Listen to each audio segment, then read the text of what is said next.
Então vamos lá, capítulo 24, Evelina em ação. Então agora quem vai trabalhar é Evelina, né? Vamos ver aí o desenrolar. Antes que o sol reaparecesse, Ernesto, Evelina e alguns amigos do Instituto de Proteção Espiritual, dentre os quais se destacava o irmão Plotino, que a pedido do instrutor Ribas chefiava a diminuta caravana socorrista, abordaram São Paulo, no intuito de cooperarem com os assistentes espirituais empenhados na libertação de Elisa, encerrada na prisão dos próprios restos. Então Elisa tá lá, né? Ô, gente, vocês já pararam para pensar? Essa história aqui, esse enredo, todas as vezes que os desencarnados que estão aqui nessa trama, todas as vezes que eles precisam vir à Terra, eles estão onde? Em São Paulo, né? Em São Paulo, e estão ali com uma determinada família, trabalhando naquele núcleo deles ali, né? Vocês perceberam e puderam fazer, né? Puderam similar se uma família se une a outra, né? A família da Evelina com a família do Ernesto, tá ali aquele emaranhado, né? De pessoas, um passando no caminho do outro, por destino, por dívida, seja lá por que for, mas estão ali, né? Entrelaçados. Então, se vem, né, esse pessoal para trabalhar aqui, vocês já pensaram assim, quantos não vêm para auxiliar outros lugares, outras famílias, outros problemas? Daí a gente entende que os espíritos estão entre nós, né? Então eles estão trabalhando incessantemente, cada um dentro da sua missão, cada um dentro da sua tarefa, né? Então a gente pode assimilar e entender que provavelmente cada família tem um núcleo de espírito desencarnado que está ali trabalhando em torno daquela família, né? Os nossos desencarnados que já se foram e que têm condições, né, de fazer isso por nós. Então, é um vai e vem, né? Ora na Terra, ora de volta ao mundo espiritual, né? Então, assim, nós não estamos sozinhos mesmo, né? Eles não estão aqui 24 horas, cada um no seu tempo. Ora um núcleo está trabalhando, ora o outro não está, o outro está de volta, né? Não existe essa questão de ficar 24 horas na Terra, mas é um vai e vem de auxílio aí permanente, tá? Informados de que a filha determinara a remoção da morta para casa, demandaram Vila Mariana. Quem mora na Vila Mariana aí? É a Marli? Oi, Marli, tá boa? Eu já até esqueci, Marli, se é você. Evelina trazia o coração esôfrago. Veria o pai pela primeira vez. Acariciava na memória a imagem dele, colhida em retratos de família. Ansiava compreendê-lo, ampará-lo. Ernesto encorajava. Quase no limiar da residência, Plotino recomendou parada à equipe e comunicou que primeiramente ganharia o interior, desacompanhado, de maneira a efetuar ligeira inspeção, examinando o serviço a fazer. Sob as atenções da filha, que se apoiava em Serpa e em alguns amigos da vizinhança, tanto quanto guardava pela vigilância de vários benfeitores espirituais, Elisa, semidesperta, jazia no impasse de vez que, agarrada por Desidério por uma das mãos e alentava pelas forças dele, que lhe invadiam a alma, parecia comprazer-se com a estranha hipnose. As primeiras inquirições de Plotino, o piedoso enfermeiro desencarnado que se encarregaria do apoio magnético para exonerar a viúva dos despojos a que se imanizara, confessou o receio de que se via cometido. Se constrangesse a senhora Fantine a largar o carro físico inutilizado, não lograria violentar-lhe o pensamento perfeitamente lúcido. Forçar-lhe-ia a retirada, mas não dispunha de meios para isolá-la mentalmente do acompanhante rebelde a cujo patrocínio ela mesma se confiara. Então, olha lá, esse Plotino, até personagem novo, né? Ele fala, olha, quando eles estão chegando na residência, ele fala, olha, deixa eu averiguar primeiro, né? Ou seja, deixa eu fazer o conhecimento desse campo, deixa eu ver o que se encontra lá dentro, para vocês terem, então, a permissão para adentrar, né? Então, tá lá a Elisa presa ao corpo físico e ele fala, olha, nós não vamos forçá-la a sair do corpo físico, forçar ela pejorativamente, né? Mas também nós temos que ter o cuidado, por quê? Porque nós temos que ter uma forma de isolá-la mentalmente, por quê? Porque ela é obsediada, né? Há muitos e muitos anos. E aí correria um grande risco de quando ela se visse fora do corpo físico, ela acompanhar a Desidério. E daí, nesses acompanhamentos aí, ela poderia até mesmo se tornar refém dele, né?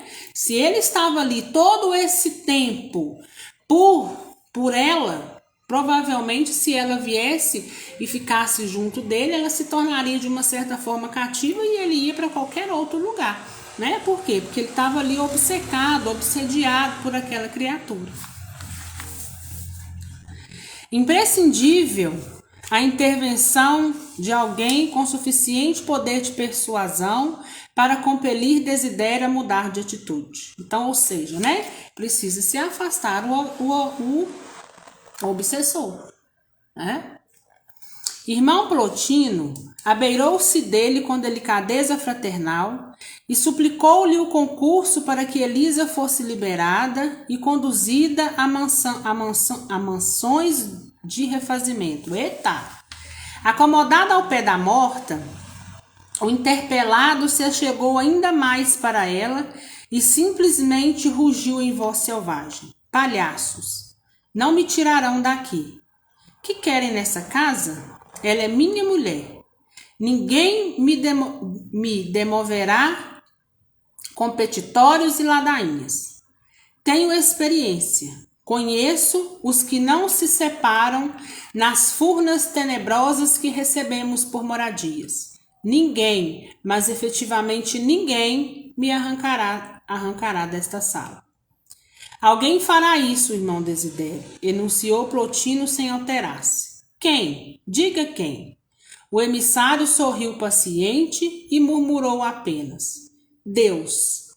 O inconformado amigo trovejou blasfêmia terrível e Plotino voltou sobre os passos percorridos, pondo-se ao encontro dos companheiros. Explicou-lhes o que passava e imaginou as providências cabíveis.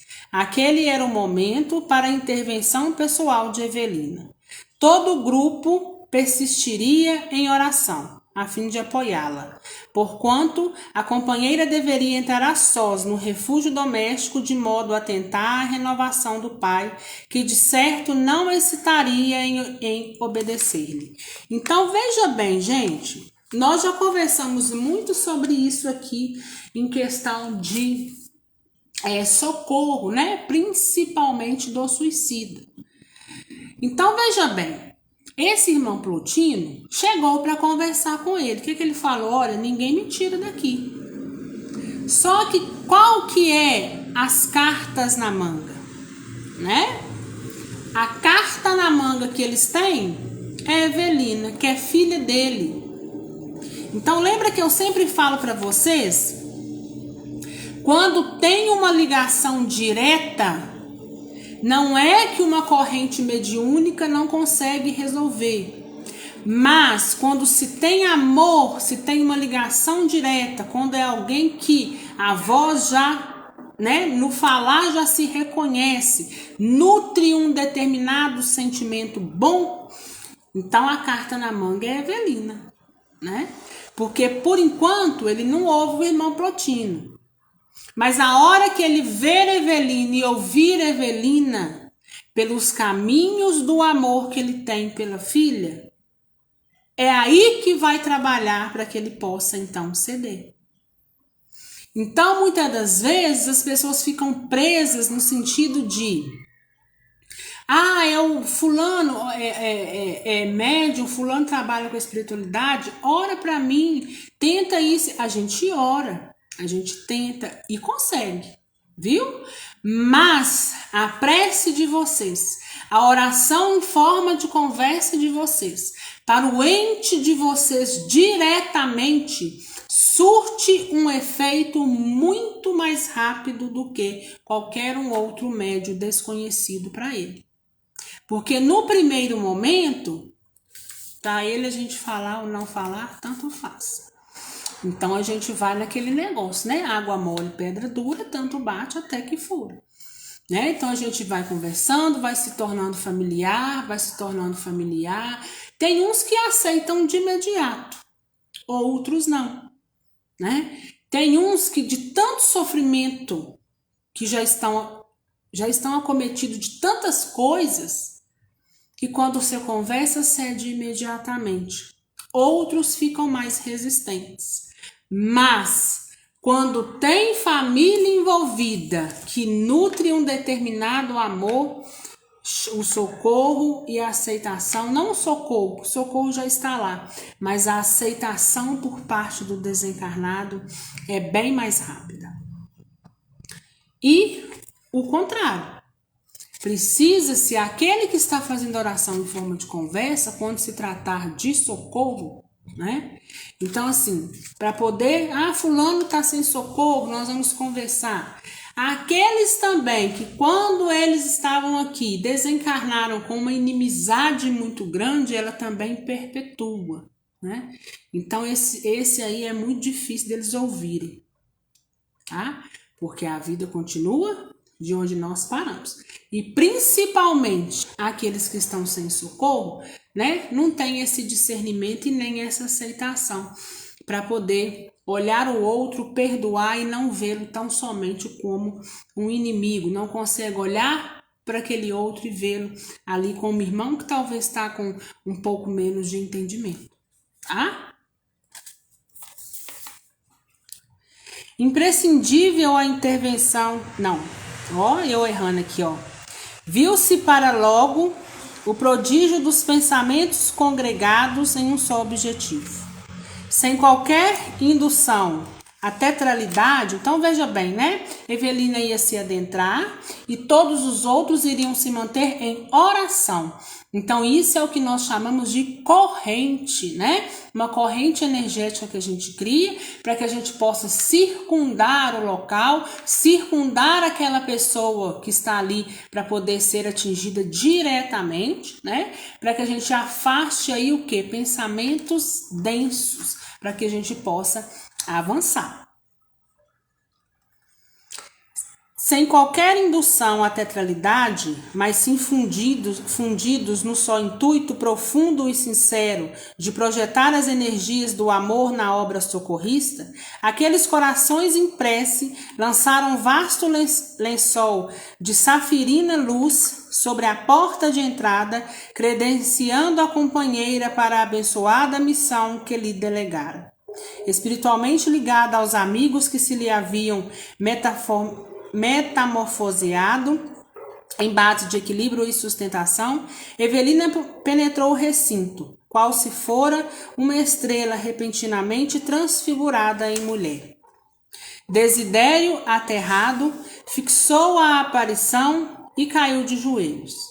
Era ela, sim, pensou, a sua filha, a sua amada filha, que jamais lhe escapara da lembrança, mesmo quando se mergulhara em aventura nas trevas mais densas.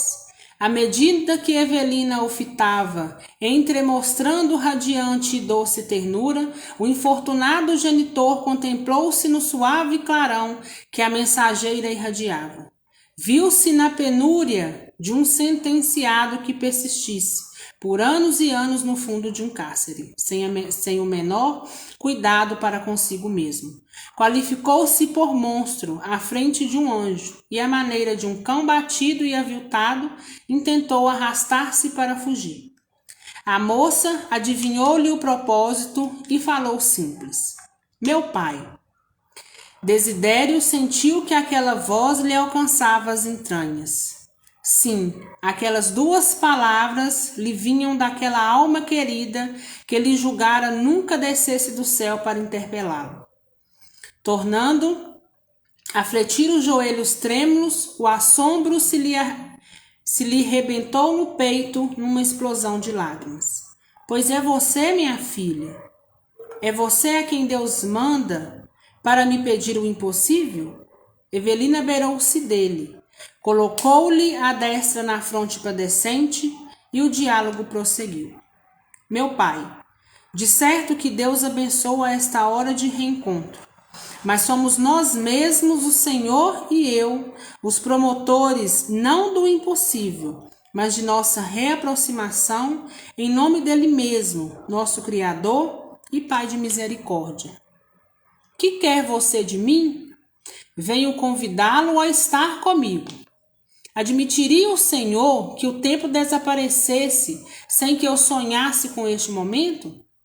Atravessei a infância e a juventude namorando seus retratos. Casei-me um dia na terra, rogando a sua bênção nas minhas orações. E quando os desígnios divinos me retiravam do corpo físico, formei o ideal de reencontrá-lo. O infortunado esboçou um gesto de autocompaixão e gemeu. Veja, minha filha, o que fizeram de mim, os criminosos que nos destruíram. Ó meu pai, não acuse. O Senhor não terá sofrido, mas a dor é sempre bendita perante Deus. O Senhor terá suportado provas difíceis. No entanto, aprendemos presentemente que todo dia é ocasião de renovar e partir para os destinos mais altos. Com certeza, nas moradas divinas que você mereceu, ficou sabendo que não perdi meu corpo em acidente algum. Sim, conheço hoje toda a verdade a nosso respeito. Não pode, então, ignorar que os meus verdugos são igualmente os seus. Nós dois fomos esbulhados pelos mesmos bandidos. Se no céu não existe memória para o mal, é preciso recordar a você que Amâncio Terra, o celebrado que se arvorou em seu padrasto, porque os soluços o compelissem a cumprir reticências, Evelina aclarou com humildade.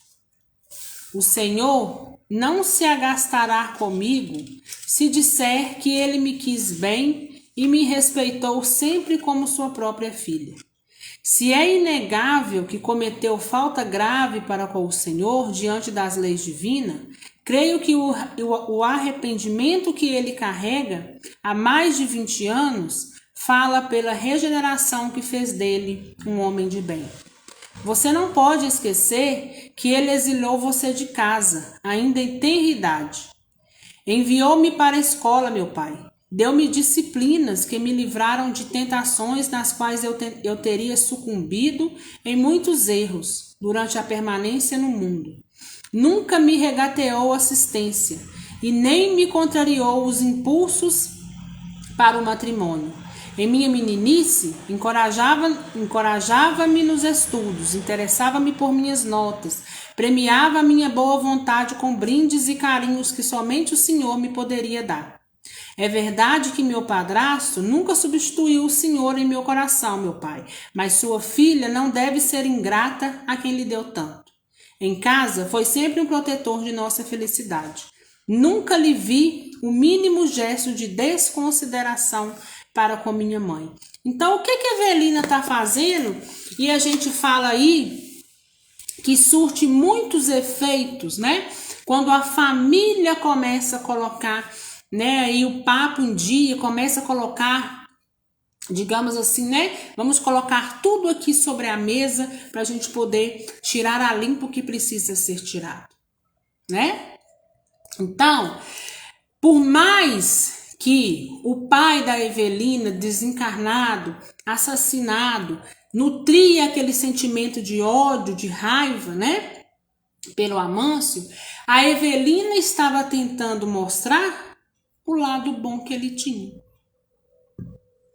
Ou seja, olha, meu pai, por tudo que ele te fez, mas ainda assim, do outro lado, ele fez muito por mim, ele fez muito por nossa família. E ela começa a enumerar as coisas que ele já fez, né? Que colocou-a na posição até na hora mesmo do desencarne, porque veja bem, aquilo que os nossos pais dispensam a nós, a gente leva conosco pro resto da nossa vida, né? Os nossos pais são o que? A nossa base, o nosso alicerce, né? Então, aquilo que os nossos pais projetam em nós, sejam eles pais biológicos ou não, mas aqueles que estão ali, que são responsáveis, né? Para o nosso caminhar, para o nosso melhor desenvolvimento. Então, quando são feitas coisas boas, no sentido de reerguer mesmo uma pessoa, como se reergue uma casa, né? Ou se ergue uma casa. Então, ela está mostrando para ele o lado bom. Então, olha, meu pai, ele não tem somente um lado ruim. Eu sei que ele errou. Eu sei que ele não vai suprir o seu lugar. Mas eu estou tentando te mostrar também o lado bom.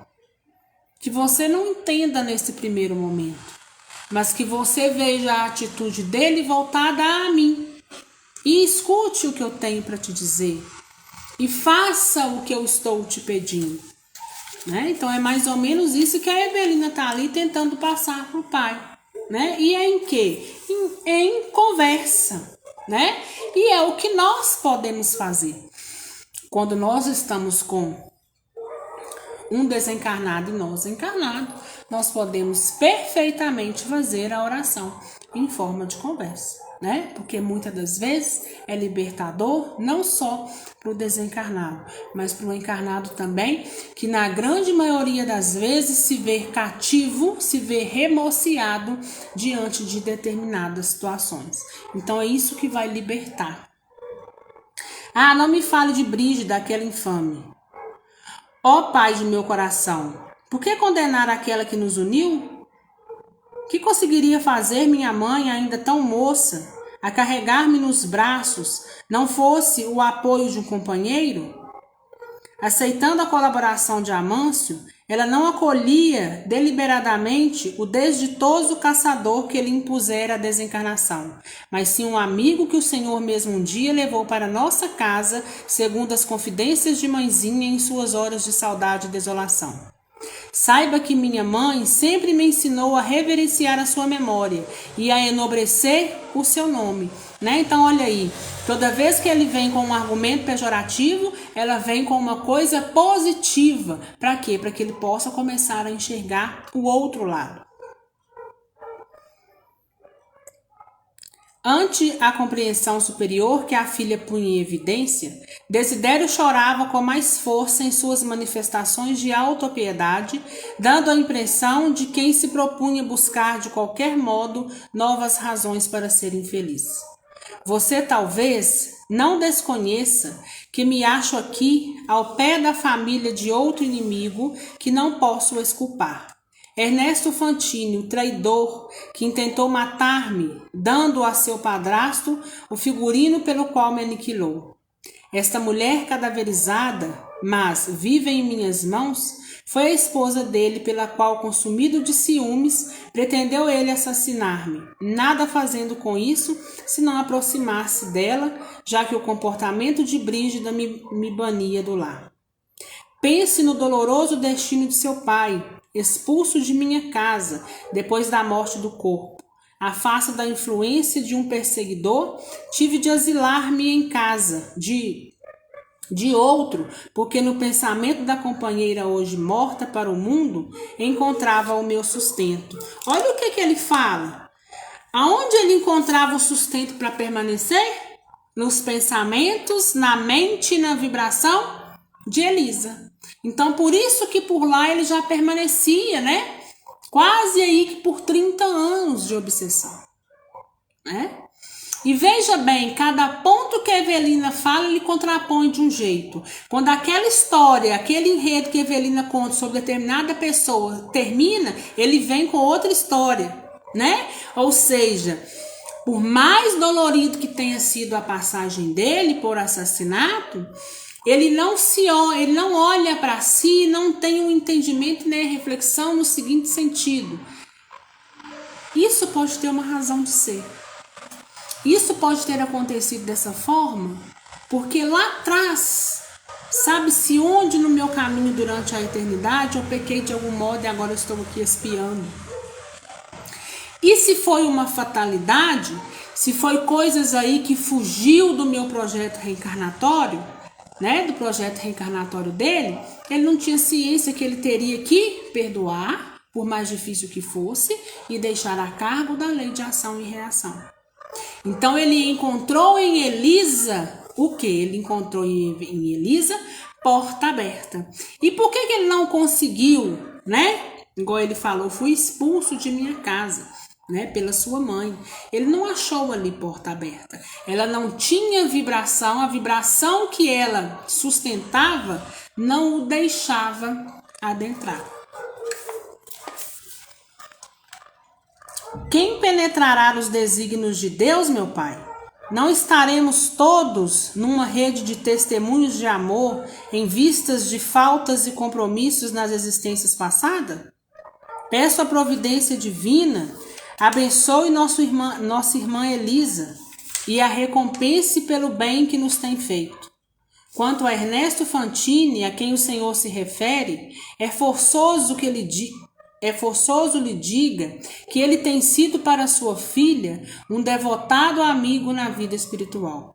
Muito antes de saber-se vinculada ao seu coração, rodeava-me de cuidados, restaurando-me as energias. Em todos os lances da estrada nova, vem sendo para mim um apoio e um irmão. Você, querida filha, terá adquirido a visão dos anjos para enxergar benfeitores nesses canalhas, mas eu não consigo reconhecer as criaturas humanas com retinas celestes. Sou um homem, simplesmente um homem infeliz. Apesar de tudo, não acredito que você possa guardar a mesma benevolência para com aquele que lhe foi carrasco. Entre as paredes domésticas, este criminoso foragido do cárcere que se apresenta mascarado aqui mesmo diante de nós. Caio Serpa. Então tá vendo? Ele vai procurando, ele vai costurando, né? Então quando ele vê que ele não pode com um, ele vai com o outro, não pode com um, ele vai com o outro, né? E Evelina, sendo aí da família, conhecendo bem a história, ela vai jogando uma outra verdade, uma verdade diferente daquela que ele conhece e acredita, embora tenha sido, né, muito doloroso para ele. Que diz, meu pai? E Evelina fez a voz mais compassiva. Caio foi para mim um guia generoso, auxiliando-me a entender a vida com mais segurança. Nos dias da mocidade, propiciou-me sonhos de ventura que me ajudaram a viver. Com ele imaginei o paraíso na terra. E se na condição de esposo esperou de mim a felicidade que não pude dar, será isso motivo para que venhamos a condená-lo? Indiscutivelmente, assumiu compromisso para com Mancini que de certo resgatará em momento justo.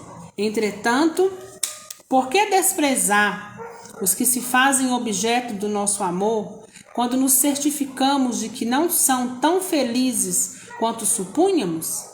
Admite o Senhor que os nossos irmãos delinquentes não são enfermos, carecedores de atenção? Por que não manifestar piedade à frente das vítimas da loucura, qual fazemos diante dos acidentados nos desastres que lhes furtam a existência? Serão os mutilados de espíritos diferentes dos mutilados do corpo? Os lamentos do genitor inconformado patenteavam mais tristes. Ai de mim que não sei perdoar. O carro da vida me esmaga por farrapo inútil. Meu pai, não lhe ocorre que todos somos filhos de Deus, dependentes uns dos outros? Não posso compreender como devo abraçar os que me espancam. Não deseja caminhar adiante, ser livre e feliz? Oh, sim, então ouvi de todo mal. Nunca refletiu no poder do tempo? O tempo nos auxilia a descobrir a fonte do amor que nos lava todas as culpas. O tempo, filha, para os espíritos de muita espécie, o relógio é máquina de enlouquecer. Anteontem, ontem e hoje, padeço por abominar-me 3 lobos, Amâncio, Ernesto e Serpa.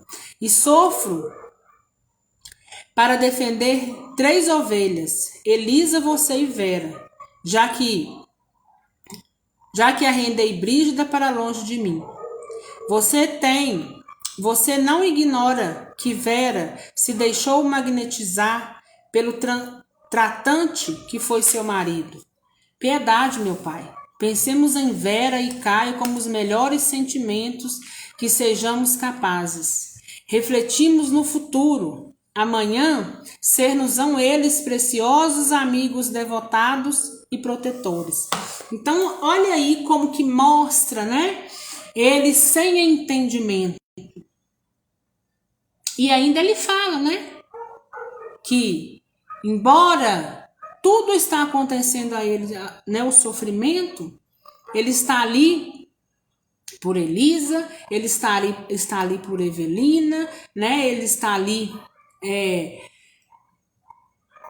por ele mesmo, pelo ódio, pelo desejo de vingança que ele carrega dentro dele, né? Então, ou seja, um espírito totalmente sem aceitação de tudo o que aconteceu.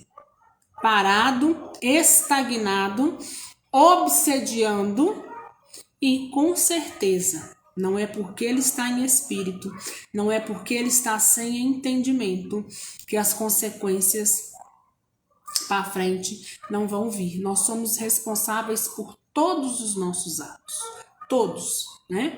Nós podemos ser perdoados deles, nós podemos ter suspensos e afastados de nós as consequências quando a gente trabalha na caridade e na beneficência, né? Mas hoje em dia se vê muito pouco, né? Quem trabalha aí nessa questão de caridade e beneficência. O que a gente vê a cada dia é nós nos endividando ainda mais, né? Principalmente quando a gente passa por momentos difíceis. Então, por isso é que nos momentos difíceis nós temos o quê? Que segurar nas mãos de Deus, por mais difícil que seja, né? Então a gente não tem que escutar o que o outro às vezes está falando, porque a gente é muito apontado, né? Para determinadas situações, mas cada um sabe aquilo que carrega dentro de si. Cada um sabe dos seus limites. Cada um sabe até onde eu devo ir. Cada um sabe até o que eu posso falar, de que maneira eu posso falar. Né? E somos sabedores também que nós também somos pecadores. Se nessa existência a gente não tem algo tão, né, exorbitante que nos coloque lá embaixo, como um assassinato, seja lá o que for, um suicídio, né? Mas nós temos que pensar que isso é nessa existência, mas lá atrás nós também podemos ter cometido esses mesmos crimes. Então, hoje, a gente precisa ter um olhar, né, para o outro de compaixão. Não de compaixão no sentido de, fulano fez isso, então ele agora virou santo. Não, que ele pague pelas consequências dele. Mas nós não temos o direito de julgar quem quer que seja. Deixa para a lei de ação e reação agir e deixe para aquele que deve pelas leis da terra, deixe para que ela possa fazer o seu papel. Mas as consequências, ela vem. Porque Deus, ele é misericordioso. Mas antes da sua misericórdia existe a sua justiça, né? Então, Ele é justo, né? E as coisas não vão ficar impunes. Cada um vai ficar aí com as consequências. Se a gente pensa em vingança, a gente está fazendo contra nós mesmos. Você apenas enxerga o bem. Eu vejo o mal que vence o bem. Não é isso. O Senhor se julga perfeitamente são de espírito, quando na realidade, como acontece ainda comigo, precisa de assistência e reajuste. Eu também, meu pai, de princípio, admiti-me expoliada pela vida. Aceitava a mãezinha e meu padrasto em muitas ocasiões por adversários que me haveriam desterrado propositadamente da casa para que eu não lhes estorvasse a felicidade. Mas na instância de recuperação a que me conduziram por misericórdia de Deus, passei a abraçá-lo por nossos reais amigos, de quem recebi todo o amparo de que foi possível assimilar.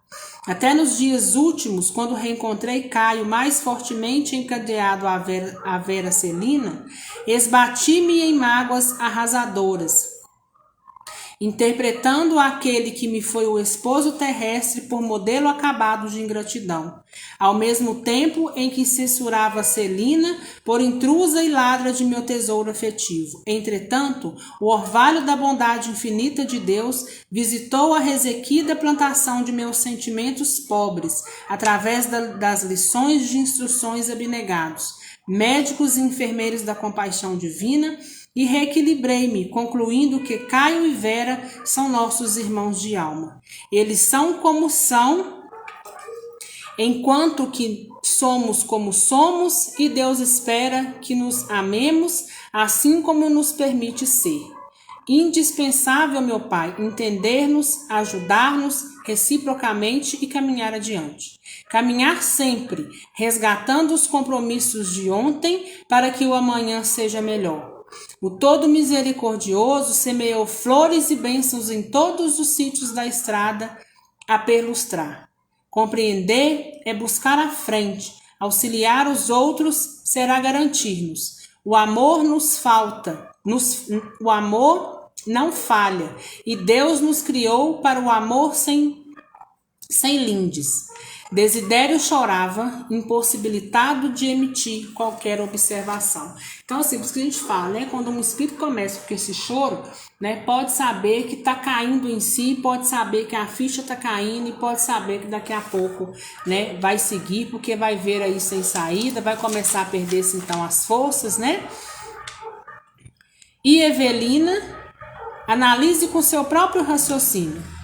Naturalmente, o nosso irmão Ernesto, não obstante os conflitos íntimos que os afastavam espiritualmente do lar, consagrara a nossa Elisa a afeição do homem de bem, e por isso mesmo, com o discernimento que hoje possui, ter-lhe-á entregue de todo o coração o título de companheiro que tem sido e será para ela perante Deus.